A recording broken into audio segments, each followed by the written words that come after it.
Iran built the pipeline. Pakistan never did. Now, that unfinished project could cost Pakistan as much as $20 billion.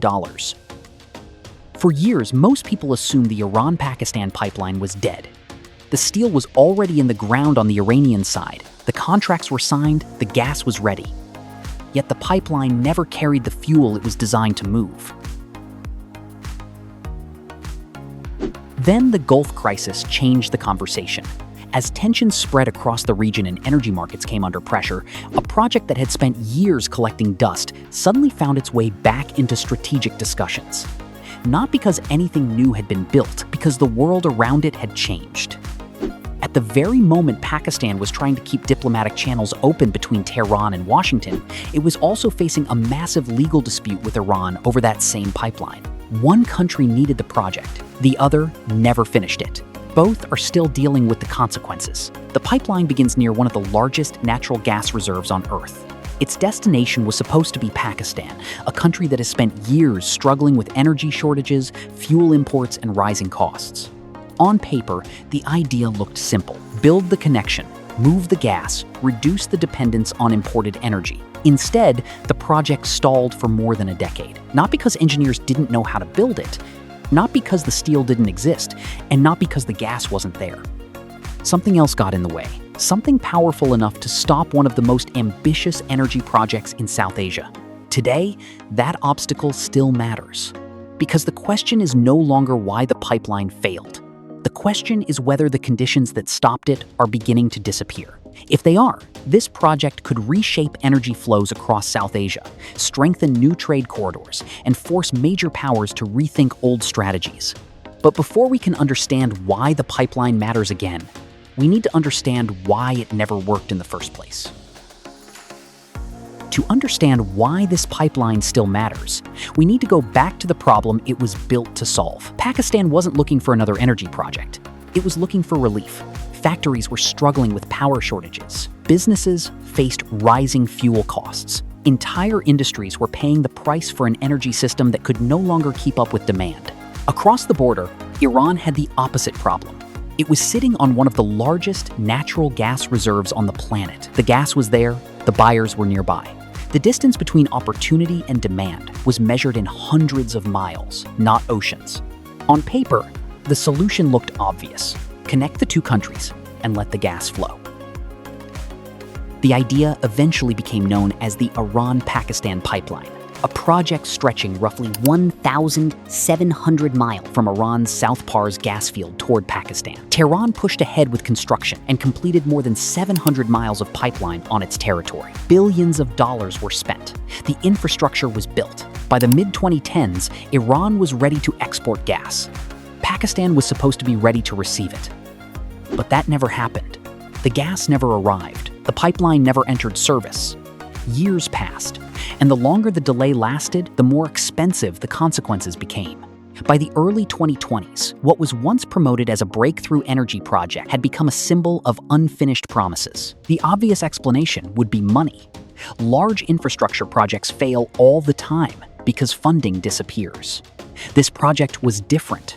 Financing was only one piece of the puzzle. The deeper problem was location. To reach Pakistan's population centers, the pipeline had to cross Balochistan, and that's where the real story begins. Balochistan covers nearly half of Pakistan's land area, yet much of it remains sparsely populated, remote, and difficult to control. For decades, insurgent groups have operated across the region, targeting security forces, transportation routes, and major infrastructure projects.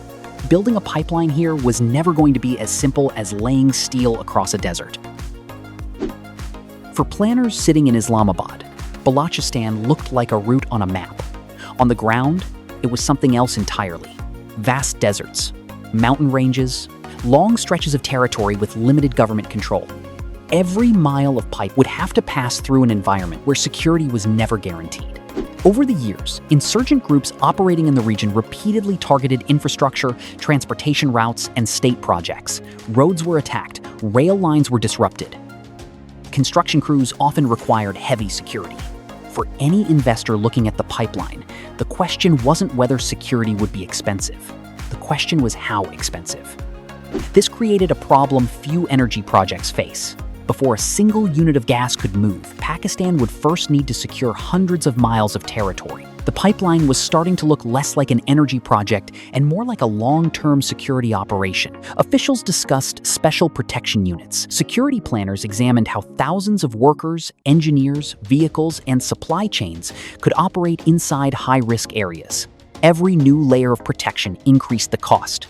Every delay increased the political pressure, and every setback pushed completion further into the future. Yet even after accounting for all those risks, the project still might have moved forward. Governments build infrastructure in difficult places all the time. Pipelines cross deserts. Railways cross mountains. Energy companies adapt. What happened next came from outside Pakistan's borders. Security problems slowed the pipeline. They didn't kill it. The force that truly changed the project's future came from Washington. As pressure on Iran intensified, the pipeline found itself trapped between energy demand, regional politics, and one of the most powerful sanctions regimes in the world. And that was only the beginning. By the late 2010s, the pipeline faced a challenge that no amount of engineering could solve. It wasn't buried under the deserts of Balochistan. It came from thousands of miles away, inside government offices in Washington. The United States had spent years tightening sanctions on Iran. The objective was straightforward: reduce Iran's ability to generate revenue from energy exports and limit its economic influence across the region. Any country considering major energy deals with Tehran now faced a difficult calculation. Pakistan suddenly found itself trapped between two realities. On one side was a pipeline that could help address long-term energy shortages. On the other side was the risk of financial consequences, diplomatic pressure, and potential restrictions tied to sanctions.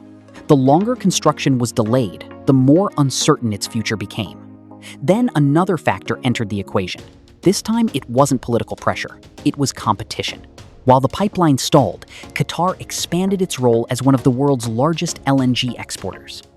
Instead of relying on a fixed pipeline crossing difficult terrain, Pakistan could import liquefied natural gas delivered by tanker.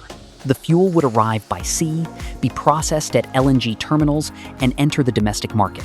Suddenly, the conversation changed. The pipeline was no longer competing against energy shortages. It was competing against another energy solution. And for many decision makers, LNG looked safer, faster, and politically less risky. At least for the moment.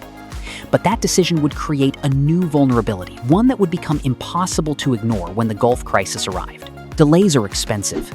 In the energy business, they can become catastrophic.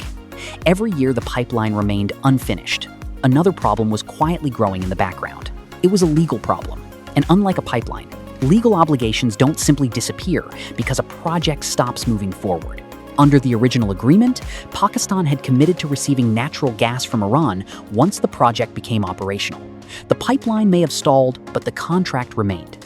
As deadlines passed and obligations went unmet, the risk of legal action continued to grow. What started as an energy project was becoming an international dispute.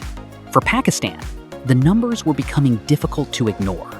Reports and estimates surrounding the dispute began circulating in the billions of dollars. Suddenly, the cost of not building the pipeline was starting to compete with the cost of building it. The project had entered a strange phase. Doing nothing was no longer free. The situation became even more complicated because Pakistan's energy challenges had never fully disappeared. The country still needed reliable fuel supplies. It still faced pressure from industrial demand and population growth. The original reasons for wanting the pipeline had not vanished. What had changed was the political environment surrounding it. Facing mounting pressure, Pakistani officials explored ways to prevent the dispute from escalating further. Discussions resurfaced. Limited construction proposals appeared. Efforts were made to demonstrate that the project had not been completely abandoned. The objective was simple: buy time. Yet time was exactly what Pakistan was running out of. And then the Gulf crisis arrived. Almost overnight, the strategic value of geography began to change. A pipeline that looked outdated suddenly started looking relevant again. And Pakistan found itself holding a card nobody expected. For more than a decade, Pakistan had been reacting to events: energy shortages, security risks, sanctions. The country spent years on the defensive. Then, the Gulf crisis changed the board. Almost overnight, the conversation stopped being about what Pakistan couldn't do and started focusing on what Pakistan suddenly had: geography. As shipping routes across the Gulf came under pressure, governments and businesses began searching for alternatives. Every available corridor suddenly mattered. Every functioning border crossing mattered. Every route capable of moving goods around bottlenecks became strategically valuable. Pakistan found itself sitting between the Arabian Sea and Iran at exactly the moment that connection became important. In April 2026, Pakistan introduced new transit arrangements, allowing goods arriving at Pakistani ports to move toward Iran through overland routes. What looked like a logistics decision carried geopolitical consequences. Ports, highways, and border crossings were no longer supporting actors. They were becoming part of a regional lifeline. One route in particular drew attention. Cargo could move from Pakistani ports toward border crossings, linking Pakistan and Iran, dramatically reducing the time needed to reach the frontier compared with older shipping patterns. The faster goods moved, the more valuable Pakistan became to regional trade. For Iran, this mattered because access mattered. For Pakistan, it mattered because leverage mattered. For the first time in years, Islamabad possessed something Tehran needed. Not a promise, not a proposal, an operating route, and leverage changes negotiations. At the same time, Pakistan was maintaining communication channels that it depended on energy. That made diplomacy valuable. Suddenly, the same country facing legal pressure over a stalled pipeline was now becoming relevant to both sides of a regional crisis. Iran needed access. The broader region needed connectivity. International markets needed stability. Pakistan wasn't solving every problem, but it was becoming harder to ignore. And that created a new question. If Pakistan's strategic value was rising, could that influence the pipeline dispute?